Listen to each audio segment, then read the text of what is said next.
Welcome to Radical Feminist Perspectives. Today we are going to hear about the book Gender Hurt by Sheila Jeffries, and it's being discussed by Marian Rutigliano and Sheila Jeffries. So over to you two. Good morning. I read this book, I guess about a year after it came out, and I found the title sort of intrigued me, Gender, and I started reading it and flipping through it, and I said, oh, this is sex role stereotypes, but she's calling it gender. Where did that come from?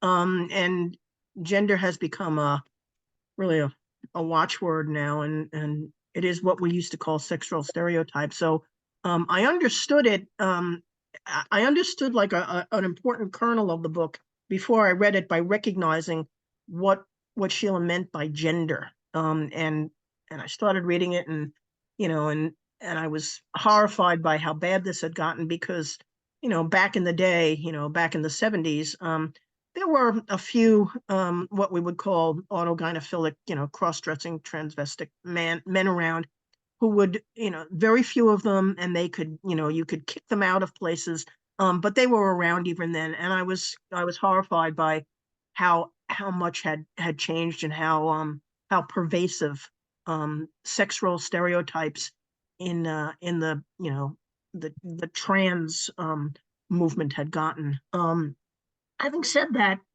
Sheila, why did you write this? You always ask an author, why did you write this book? But why did you write this book at the time that you did? What was happening back then that you said, I want to write about this? Thanks, Marian. So the book was published 10 years ago, and obviously I was writing it, about sort of 18 months before that. And this decade has been absolutely extraordinary. If I could just talk about, why it's good to look back at this moment, because I think it is. So 10 years ago when I wrote this book, there were no other books on this issue. There was nothing critical whatsoever, except in a few blogs on the internet. There were some excellent and very funny blogs on the internet, which had me laughing away in my office of all these pictures of men, standing in front of mirrors in their bedrooms with extraordinary costumes on and so on. But otherwise, there was nothing. There'd been nothing since Jan Raymond's wonderful book, The Transsexual Empire, back in 1979. But what's happened since is that there's been a huge surge. Probably most people didn't even think about transgenderism at the time, apart from it was celebrated. There was all the celebration of the transgendering of kids. There were heroes like Caitlyn Jenner and so on and so on, but otherwise no criticism. I don't think people really thought about it much 10 years ago. But since then, there was an absolute surge, and the whole movement's become a terrible menace to women's human rights.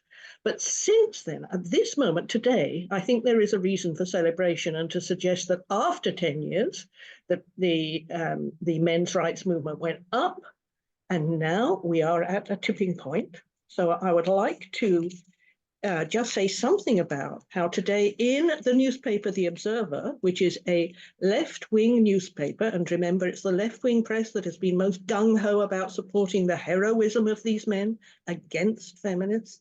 In the left-wing newspaper, the Observer, which has carried a few pieces, as has the Guardian even, in recent days, there's a piece in The Observer by the wonderful columnist Sonia Soda about a very good judgment in an employment tribunal around the case of the professor Jo Phoenix, who was forced out of her workplace. And she says, and I think this is pretty much the strongest thing really that I've seen in anything, certainly in any kind of lefty source, she says that whether someone is male or female is a matter of reality, imagine that, not belief, and that someone's gender identity or belief about their sex cannot supersede their actual sex for all purposes in society, And she says, she calls the people in the university who persecuted Jo Phoenix, as they're persecuting many others in institutions all over the country, she calls them gender bullies. I think that's a wonderful phrase. It gives us a language to use against these people who've been pushing this ideology. Now that, it seems to me, is a huge and important watershed in this battle that's happened after 10 years. So I'm very pleased it was in the paper this morning and gave me something positive to say right at the beginning. I know it's only in one country, but it is extremely positive. So how did the book come to be written? Well, I was writing about this issue well before, right back in 1978 in the London Women's Liberation newsletter, where there was a lot of discussion about keeping these men out of women's spaces, because there was one man in particular who tried to get into all the women's discos and we didn't want him. And we had no question about the fact that he was a man. I mean, nobody was really saying anything different at that time. And so in the women's newsletter, I wrote, amongst many other women, saying things that it didn't matter whether or not men said they were ducks or Boeing 747 airliners. They weren't. It was just fantasy, and it was just ridiculous. So I associated men saying they were women with saying they were ducks at the time very much. Occasionally horses. I occasionally use the word horse. So that was back in 1978. Then later on, I didn't actually write about the issue until my book Anti-Climax in 1990. And in there, I had a chapter on men who impersonated women because I was so shocked by the way they behaved and the sort of things they said. I looked at their autobiographies and pulled out all sorts of things in which they said, you know, things like I was lying under the piano at the age of 4 and I suddenly realized I was a girl, all sorts of extraordinary things. So I wrote about that then. And then in 1997, I wrote about the phenomenon of lesbians transing in a journal article because I was horrified to discover that was happening. I was a very, very proud lesbian, part of a proud lesbian movement. And the idea that lesbians should have this terrible mutilation and pretend to be men was a shock to me. And then I wrote an opinion piece in the Australian newspaper in 2004 in Australia about how dreadful it was that children were being trans, because I became aware of that. So I was aware of and worried about various different parts of this phenomenon, but I wasn't putting it together then. So what propelled me in 2014 to do, it was probably before that, 2013, 2012, to do the whole book, was there were no longer just a few separate absurdities going on in relation to transvestism. There was a whole landscape opening up of harms to many constituencies. Those who tried to change themselves, their wives and partners, lesbians who fell victim to this medical malpractice, children, as well as to feminism and the rights of women in general. And I realized that I needed to write a whole book about this. In fact, in 2007, I had submitted a proposal for the book to a publisher, and they said they didn't think there would be interest. And so it only came out 7 years later. But I think that's good, because I think it was the right moment. Things had got so bad, and there was the beginning of an awareness by 2014. We have the first slide. I'm sorry to interrupt, Sheila. I wanted to. That's fine. That's fine. Slide up. You postmodern, and you say postmodern and queer theorists share with transgender theorists the idea that gender is a movable feast that can be moved into and out of, swapped, and so forth. Gender, used in this sense, disappears. Fixedness of sex, the biological basis that underlies the relegation of females to their sex caste. Female infants are identified by biology at birth and placed into a female sex caste, which kind of, dovetails with, when you ask, people see the title. When I saw the title, what is gender? What else has it been called, and why is it so damaging? And I saw that this is what we used to call sex role stereotype. So, why is it so damaging, and why the title? Why not gender ruins the world, or gender is a tool of oppression? And I'm not necessarily serious about those titles, but you said hurts. So, what is gender, and why are you saying gender hurts? Yes, I think what I felt I needed to do was show that gender actually does hurt, which is that people are very, very much hurt by gender, not just physically hurt, because of course those who get transgendered themselves are physically terribly hurt, not just psychologically hurt, but parts of their bodies are hacked off. The whole way their body functions is destroyed in its normal functioning. So there's terrible, terrible medical malpractice and medical hurts of people. People hurt in a very, very literal fashion, but also people psychologically hurt, like the mothers of these men, the wives of these men, the children of these men, the partners and so on, are hurt psychologically. So I wanted to make it clear that gender was not just something to do with clothes or something neutral, but it actually very, very seriously hurts. Next slide, please. The transsexual empire you mentioned, incredible book, and I got that when it first came out and just like was goggled when I read it. It was so on target about so much. Is there anything that no one would have thought, including Jan Raymond, could happen that has happened? I mean, it seemed so over the top, things that she was talking about, but what do you think is, was something that you and Jan Raymond would have said, no, that could never happen? Or was there anything? Jan's book was written, of course, at a very different time in 79, but she was looking at something very, very important, which was the way that the medical empire had invented and were promoting this horrifying practice, which generally, of course, included terrible, terrible medical harms, mostly to men. There were hardly any women doing this at the time. And she pointed out that this came from the oppression of women. It was the oppression of women that created these sex stereotypes now called gender, which made this terrible harm possible. And so she was looking at the beginning of the construction of that phenomenon, which was crucially important to do. I don't think she would have imagined that, she wouldn't have imagined Stonewall getting companies to sign up to promise that they would discipline their workers if they said a word wrong or and so on. I don't think she could have imagined that, and probably I couldn't have in 2014 either. But the thing is that after her book, which went down really well, I mean, there were many sexologists themselves who agreed with her book. And feminists generally agree. I don't think anybody said, what a dreadful book, how dared she say this? I don't think any feminist said that at the time, because there was no ideology that had been built up. It seemed absolutely clear it was about the male medical profession and their harms, their malpractice and their abuse. And I think everybody understood that. But then, of course, the movement disappeared pretty much, and we got the development of an ideology. She talks about transsexualism being a product of medicine as an industry, which you made reference to, rather than a trans-historical and essential aspect of humanness or a flaw in biological development. And I know Jen Billick has done a lot of work to really substantiate how much this is medicine as an industry and how much the purse strings are involved. Next slide, please. Yeah, did you, here we go.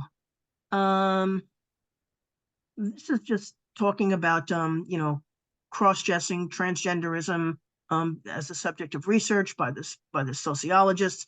And he describes erotic interests of what he called male femalers, making no real distinction between cross-dressers and men who go further in their practice and seek to change sex.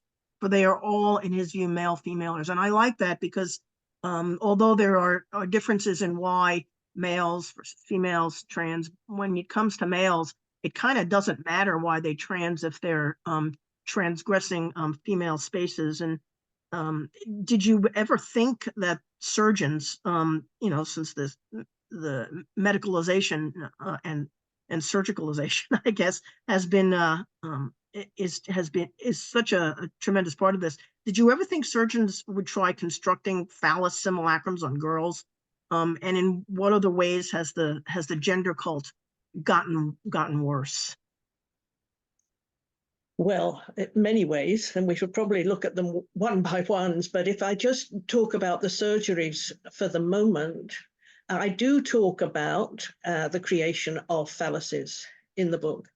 And in fact, at the time, I was looking at an Australian website, a pro-transgender website, which had got pictures of the operations on it. They thought this was really good. So they had the women's arms where all of the flesh has been removed to try and create these pseudo-phalluses, which of course never worked in the sense that a phallus is supposed to work. It was just a lump of flesh with all kinds of terrible health problems involved, hanging on the front of a woman's body. So it's a very, very, very terrible thing. So yes, I was talking about that.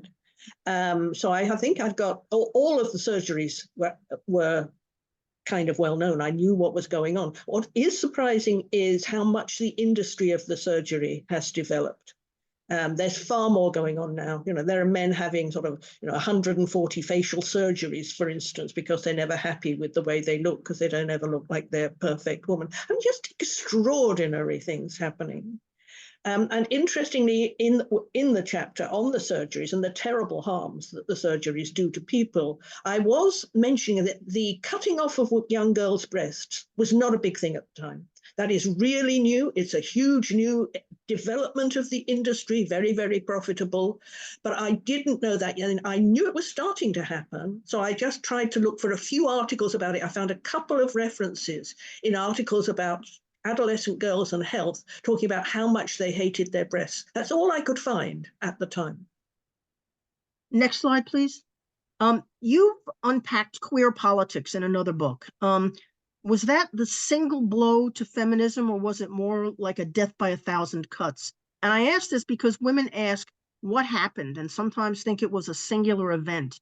And your book and many other books note that the most important aspect of queer theory for the development of a transgender movement was in its theorizing of gender. While feminists had sought to use gender in ways that suited their revolutionary purpose and aimed to demolish gender differences, the queer approach was much less radical and paved the way for transgenderism to be seen as an emblematic practice of queer politics. And when we talk about, you talk further about what queer theory did, but that ultimately, in terms of gender, radical feminist theorists not seek to make gender a bit more flexible, but to eliminate it.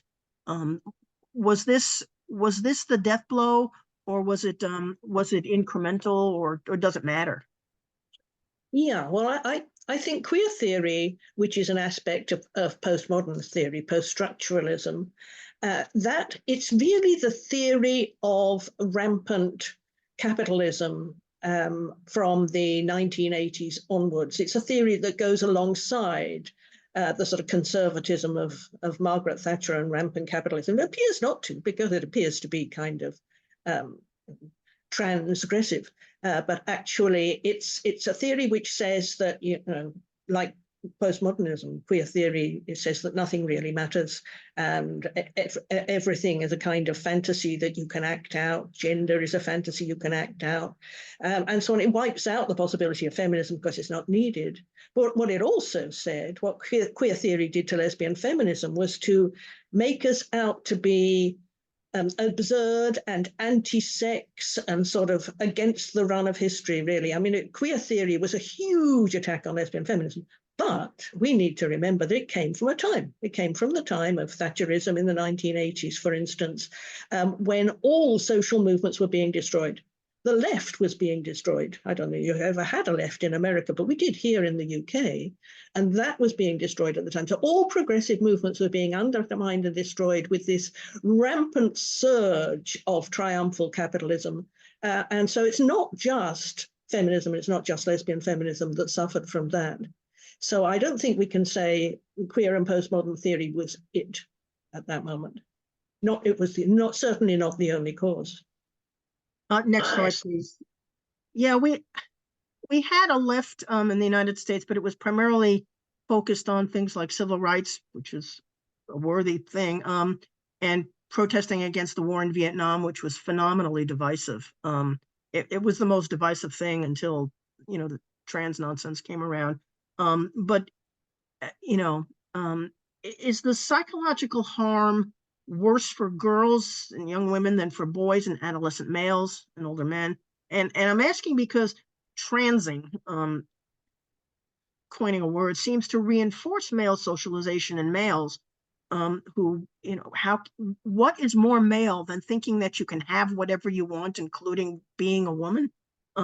So transing reinforces that male socialization in males, but devastates the psyche of girls and women. I mean, and I wonder, was this making it a medical issue part of the psychological harm, or just recognizing what psychological harm was being done? I'm not sure that I can exactly talk about, explain whether it's worse for girls or boys. It's incredibly different. And I think we're going to talk about that later on, because, of course, for boys, there's the sexual masochistic excitement of apparently going down in their status. Whereas for girls, the possibility is raising their status. So in theory, there's psychological advantages for girls. I mean, they are definitely going to get paid more, for instance, and they're likely to feel safer on the street because male status is superior.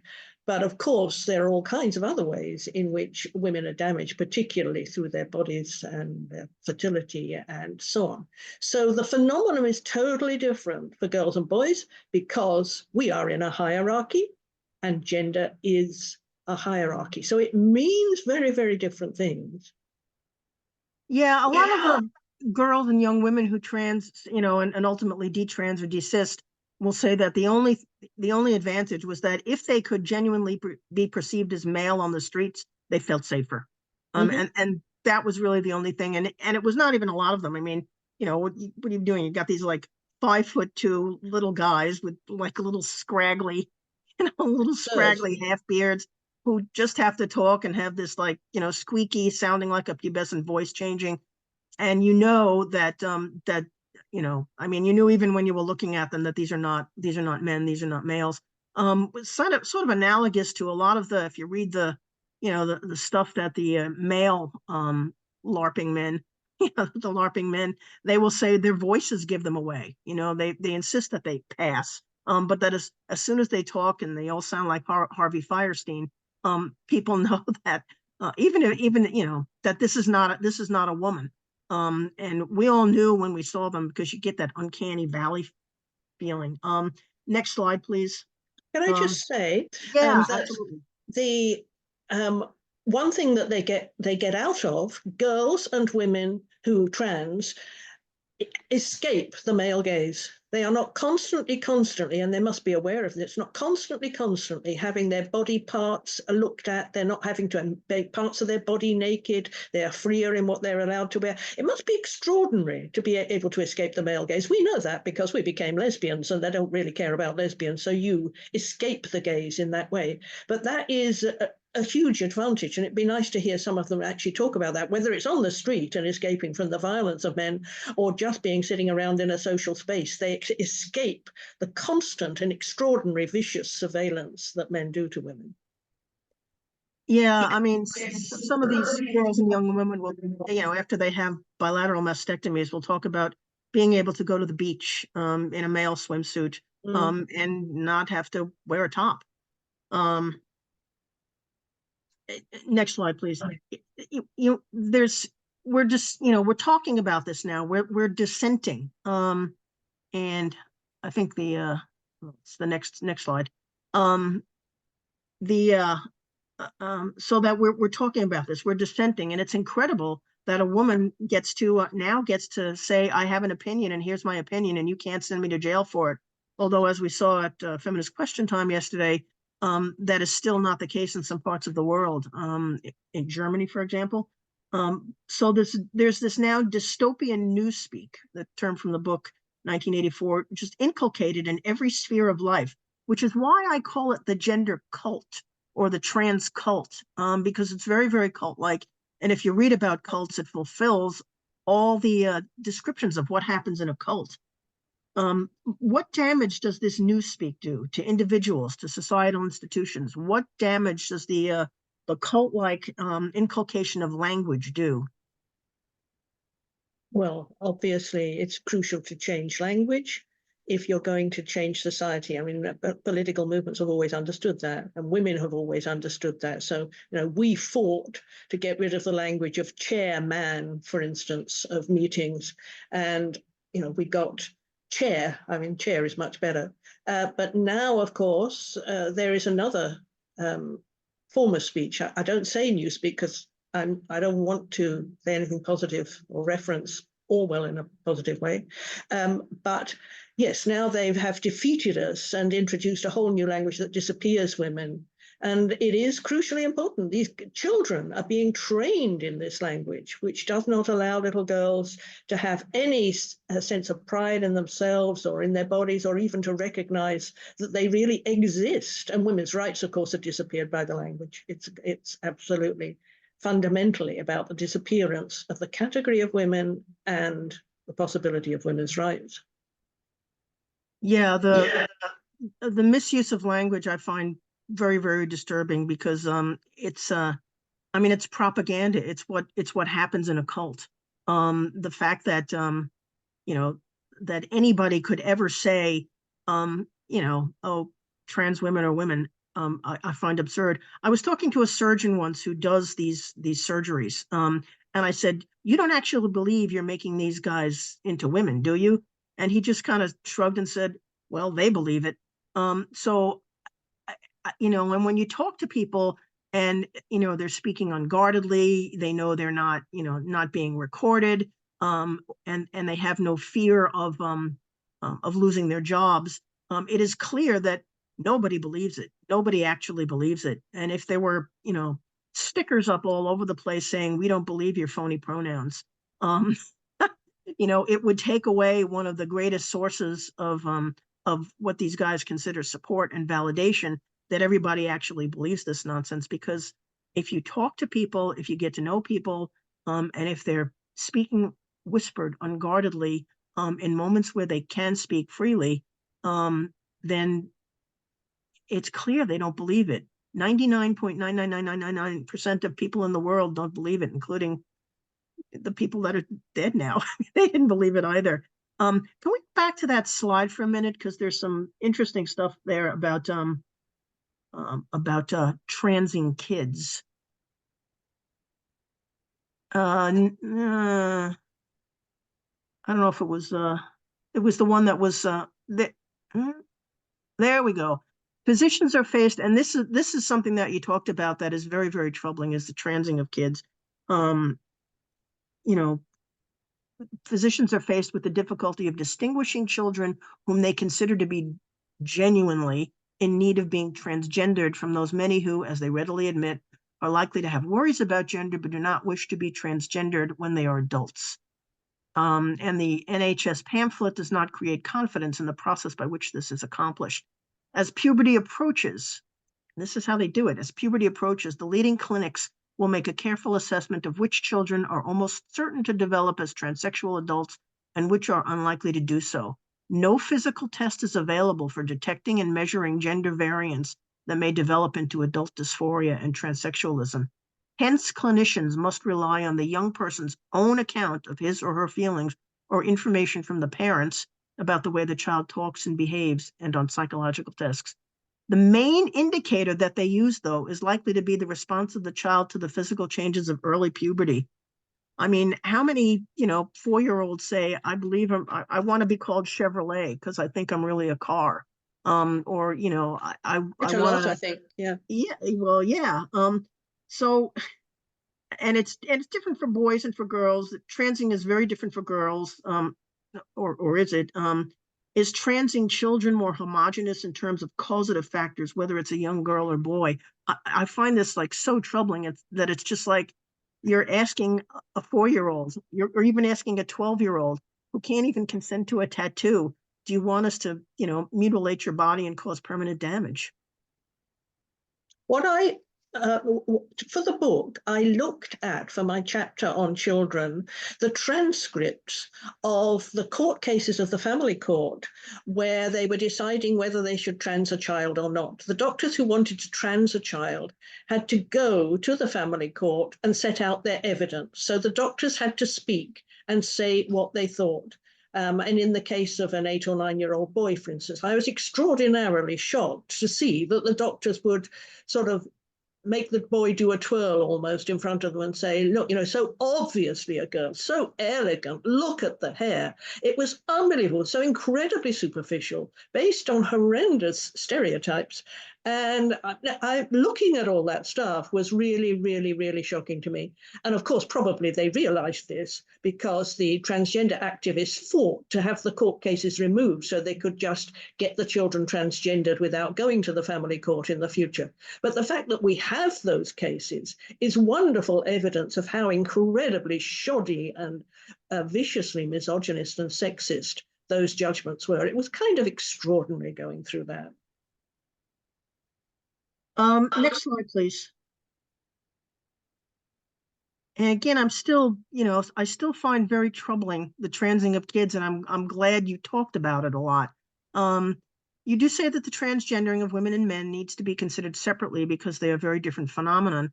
They are, however, usually run together in the literature as if they were but two faces of one single practice. The main difference stems from the fact that gender is a political category that signifies caste status. I think this is really important. You go on to talk about members of the inferior caste, women having quite a different experience when they transgender, which we just talked about. Men who transgender find the existence of women who have transitioned useful because they can be seen in the absence of any recognition of the differences to confirm the authenticity of their own practice. And one of the things that, as this unfolded after the book came out, that I, kept in my head when I started seeing what the trans cult, the gender cult started asking, what they started pushing for, is that all of it was in the service of men who got sexual gratification from, pretending that they were women. The transing of kids, the transing of everything else, all seems to be rooted back in just collateral damage that will support the fact that, oh, we were really like this from childhood. Oh, this is something that's normal and natural. Everything that they do, everything, if you want to figure out why they're doing it, trace it back. It's just all collateral damage that you can kind of trace back to the fact that this is a men's sexual cult. Say something. When I first wrote seriously about transgenderism using the men's biographies back in 1990 in Anticlimax, I didn't know that it was about men's sexual practice. I didn't know it was a masochistic fetish and fantasy. And in fact, I assumed that it was about homosexuality, interestingly. So I got that wrong at that time. That's because, of course, there was not very much information out there. There was nothing to suggest that it was sexual really at that time. Of course, for this book, I knew that it was, and I was reading the sexologists, I was reading the fantasies, and I had all the stuff in there about men, sticking used tampons up their bottoms in order to get erections and so on. So that was one big difference between when I started writing about this and now. And I think that's a big change. I think both that book and quite a lot of other work that I've done in between Gender Hurts and Now is really has helped in getting the fact that this is a sexual fantasy, a rather unpleasant fetish and perversion, understood. Far more people are saying that now. It's far more generally recognized. So yeah, that's something that the book did help to do. I think there's not always a realization that the sexual component of it is promoted for these guys by the manipulation of gender, by the idea that there is, this feminine essence that these guys somehow have that we can't measure because there's no tests.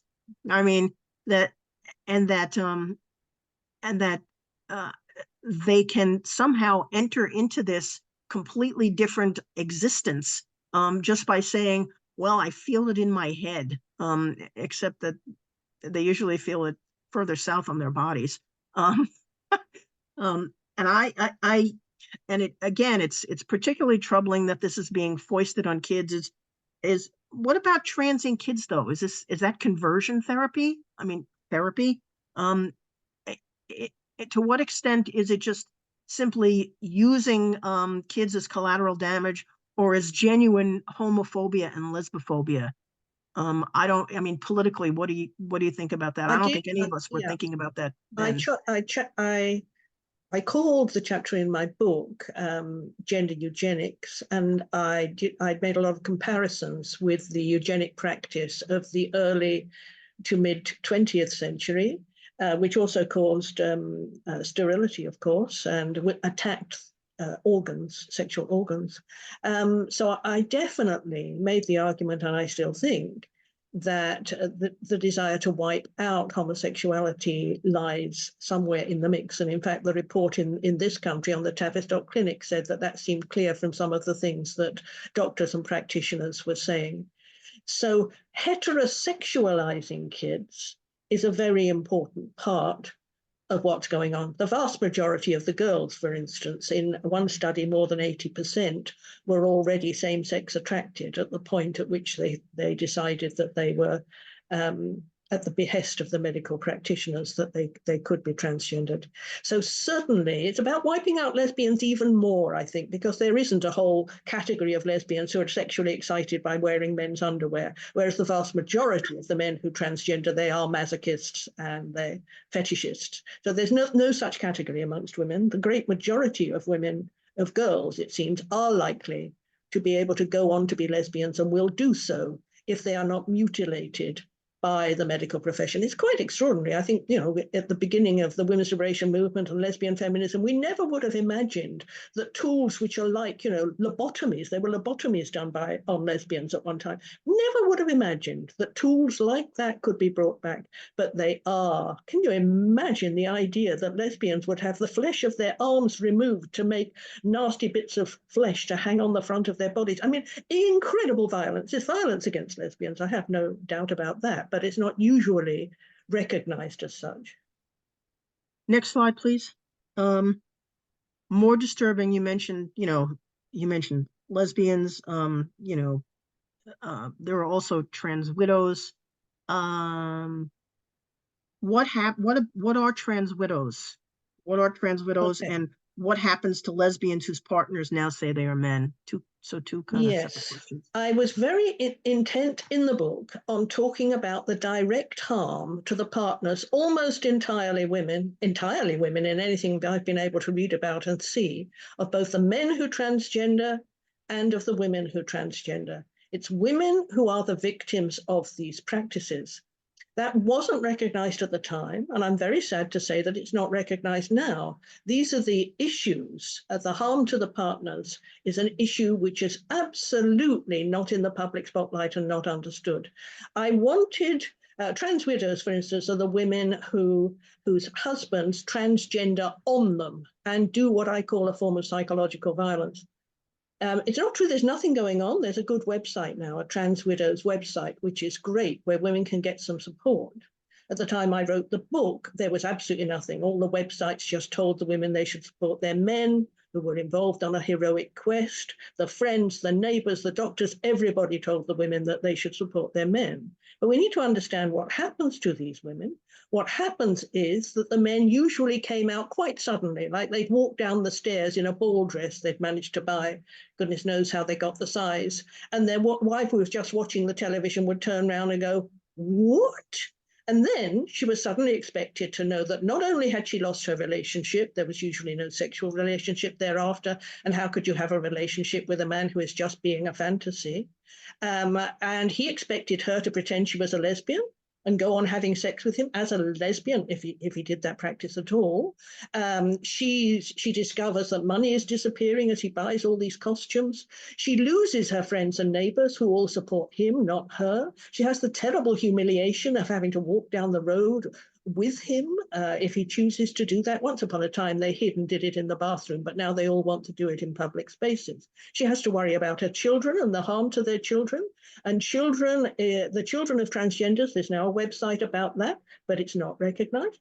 And that harm is particularly serious for the girls because the men try to be girly with the girls and they want to put on makeup with their little daughters. And so the daughters are being pulled into the gross sexual fantasies of age regression, which is being little girls, which is very often a part of this, as well as being female.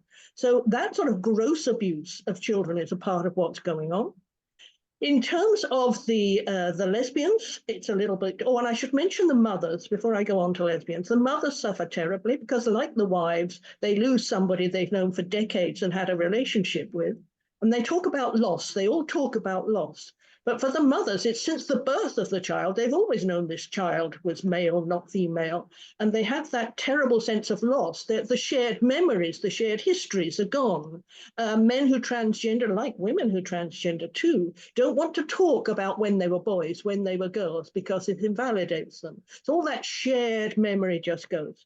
Now, if we move on to thinking about the harms to lesbians, in a lesbian couple, when one decides to be a male impersonator, the lesbianism of the partner disappears. They've been heterosexualized, not by their choice. So I see it as a kind of psychological violence in that relationship too. Very often the women lose their community that they have been in forever. If they've been involved in lesbian activism, they can no longer do that because they've been heterosexualized.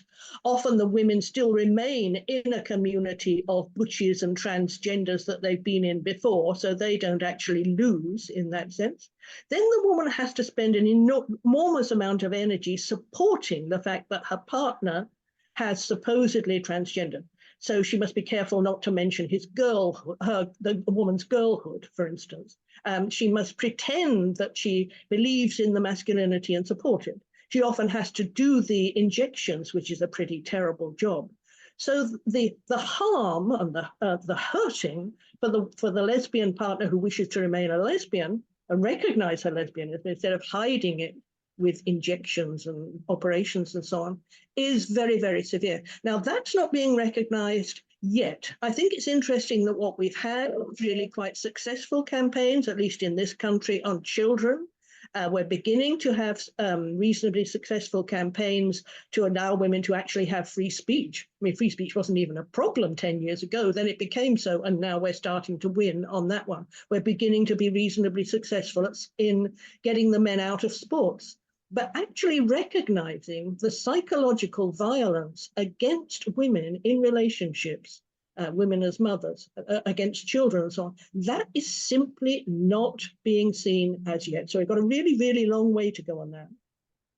Yeah, there was a question about what about lesbians who do go with this man and they don't, not willingly anyway. There are unfortunately some young lesbians who are coerced into dating and sex with these men and suffer really trauma after that because they realize they've been raped. But the rest, and again, I spent some time reading, these sites, the trans male sites. If you can stomach it, it's very instructive. The women who say that they're lesbians and they're happy, and I have a trans girlfriend and so forth. If you read, their own admitted histories, they're all bisexual or straight because they've only dated cis men and trans women, or they've dated cis and trans women and cis and trans men. So they're all bisexual or straight by their own admission. Lesbians do not willingly get with these guys at all. Next slide, please. Does indulging any aspect of particularly the male trans inevitably take some rights away from women? And if you were going to write or rewrite this book today, would you simply add things or would you do a more substantial rewrite? First question really is, about the rights of women. Is it inevitable that if you give these guys anything that they want, that it will always take away some women's right? Or is there a way to do it that doesn't take away some women's right? Because, you talk about really probably what some women believe is really the only true solution, which is separatism, and just forbidding male entry into any groups. Is there any way to accommodate these guys that doesn't take away some women's right? No. And we shouldn't have to do any accommodating. It's their own sexual fetish and practice, and they should go back to doing it in the bathroom or on weekends away, as they did in the 1960s and 70s. They shouldn't be expecting to do it out in public and affecting women in the ways they do. Obviously, the idea that men can be women totally undermines the category of women, which underlies all of the rights that we have through the Convention on the Rights of Women, and all of the recognition that feminists fought for decades, that women require special spaces, freedom from violence, representation, all of those things that we fought for are totally just overturned by the idea that men can become women. I mean, it's not going to happen because we're fighting back in all of these ways.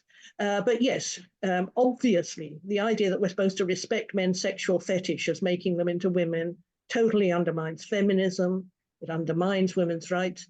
But what I think is not well understood yet, because a lot of people say, oh, you know, they let them alone, let them do their little thing in public or whatever, is that the very idea, the practice of being in public, imitating a woman, mocking a woman, is in itself extraordinarily insulting to women, and it affects the way a woman feels. It causes a psychological harm just to have to see these men in the workplace, let alone be required by the workplace to support their fantasies by pretending that you think that they're women. What needs to be understood, and I didn't have this in that book, but I did have it in my next book, Penile Imperialism from 2022, is that Womanface, as we now tend to call it, needs to be understood like blackface as tremendously insulting to women. Men should not get to pretend to be women in public in the same way in which white men should not pretend to be black men, and so on. It's an abuse by members of the ruling class, and it's extremely insulting. So no, there cannot be any tolerance of this practice, as people don't tolerate blackface. They don't say, well, it's okay, they just want to walk down the street or go wherever dressed up as black. What's the problem with that? Well, there is a problem. And in the end, what this fetish behavior generally does, it undermines the whole idea of equality and equality categories. The whole idea that there are categories of persons that require special legislation and protection and regard on the grounds that they are oppressed groups. It's all disappeared by men's fetishes. Men fetishize being disabled, men fetishize being black or indigenous, men fetishize being women. Actually accepting that they could enter these categories destroys those categories. It destroys the politics of equality and rights. It destroys everything we've taken for granted for decades. And why is it happening? Because there's this huge respect for what gets men's willies up. I mean, incredible, really. Incredible. We should lose the whole concept of inequality because of men's erections. Yeah, I mean, I posit to people, I say, well, guy wants to like wear a wig and a dress and makeup and play make-believe woman, phony pronouns at all, with willing participants in his private life, and no one would care. And in some ways that's true, because back in the day, 50, 60 years ago, the few of them that were around, that's what they did. It was in their private life, and shame and fear of ridicule kept them from doing this in public. I kind of don't care if a guy behind his own four walls wants to play this with other dudes who do it. Once it steps out into the public arena, though, it becomes it's okay to ridicule it. It's really okay to ridicule that which is ridiculous. And it's ridiculous for some man to say, I'm really a woman. Fine, go home, play woman with some other guys. I don't care. But the whole rest of the world should never, ever have to participate in it. And that's the thing that's the crux really now of what the whole gender cult is trying to do, is make sure that the entire world has to participate in it. And we have to support the fetish and help them to get their erections. We're all required to do that. But yeah. say about them practicing only in their own bathrooms and their homes, there is still usually a woman and maybe kids in that house who are at some point going to have to see this. And for instance, in terms of nappy fetishism, which is a related fetishism, which goes along with transgenderism, where men dress up as female babies in nappies and require to be treated as babies. I mean, there are houses in which men have actually built nurseries for themselves in the basement, and the woman has to play along. Sometimes the woman change their nappies. I mean, no, these men, if they want to do this, they have to go somewhere, maybe the top of a mountain, but they might be a walker. I mean, the problem is there is nowhere really private for them to go that is not going to cause some serious offense. Yeah, that's why I said if they want to do it with each other, that's fine. Just like keep the rest of the world like all women.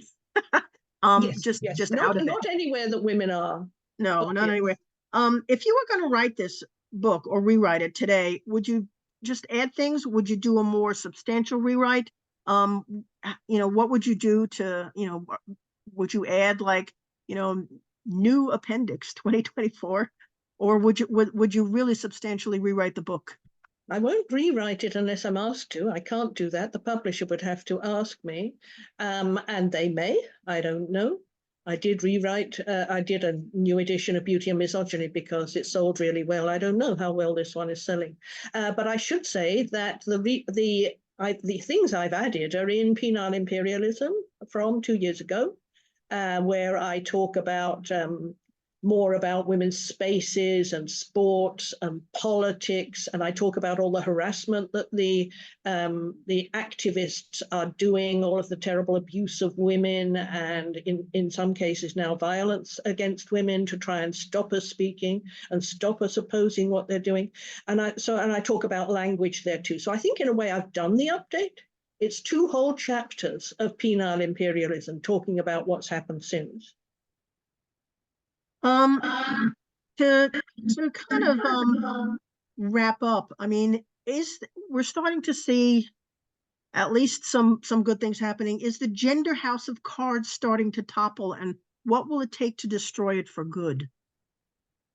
Well, to destroy it for good, unfortunately, will require something fundamental. Back in the 1970s in the women's liberation movement, we understood that femininity, the beauty practices that women had imposed upon them, societally imposed. There's no other reason why women newsreaders would have, you know, high-heeled shoes that they can't walk in unless this was imposed upon them. It makes no sense, absolutely. Or that women would be in half-naked clothing and so on. So we understood in the 70s that femininity had to go.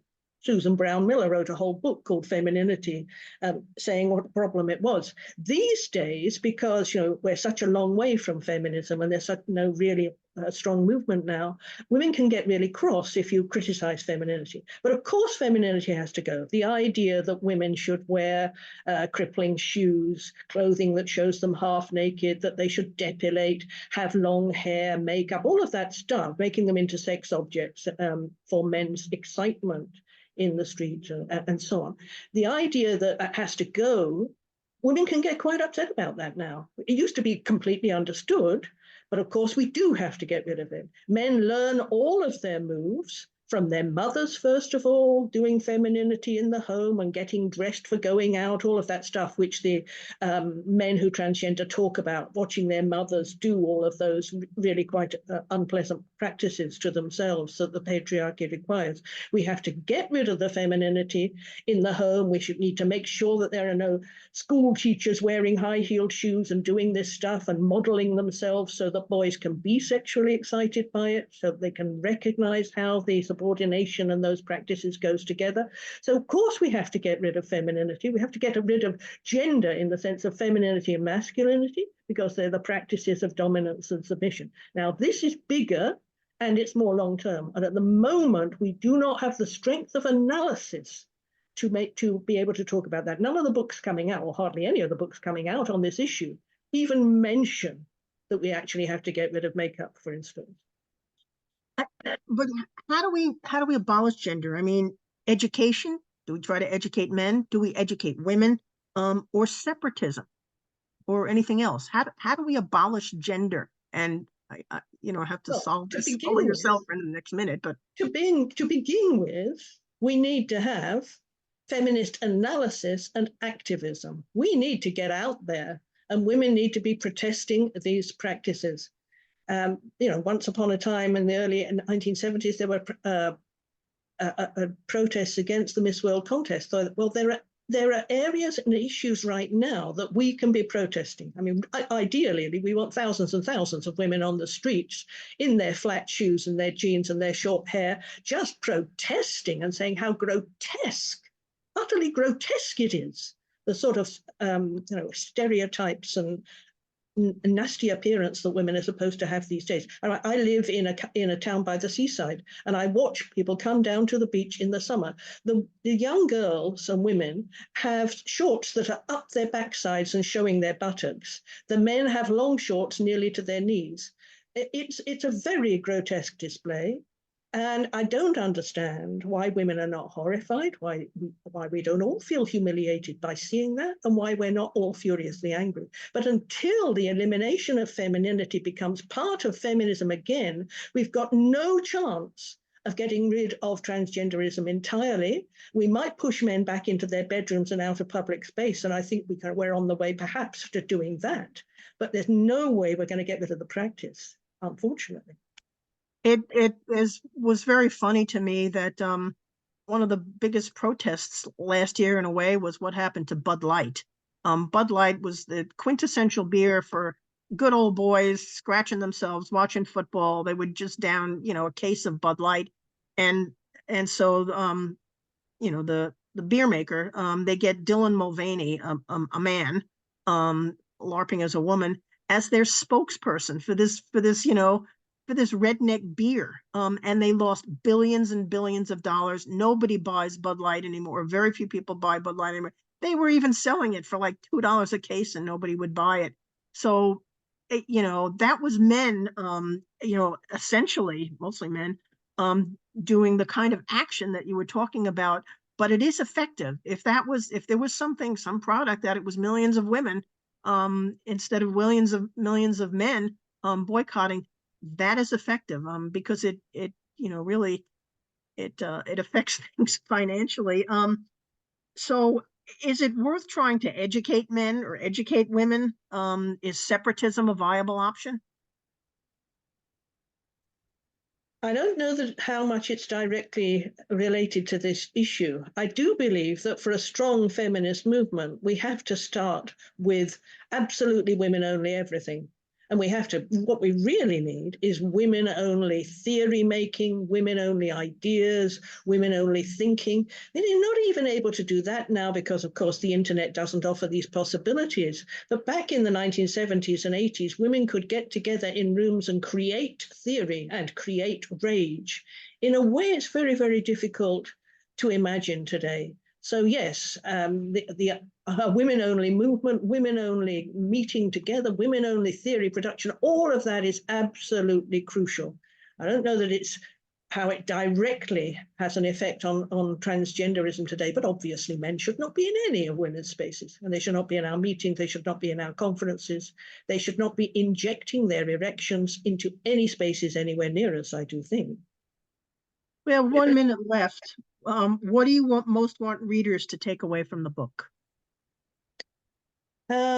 Well, what I needed to do at the time was simply raise awareness of the issue. And I think the book really, really helped to do that.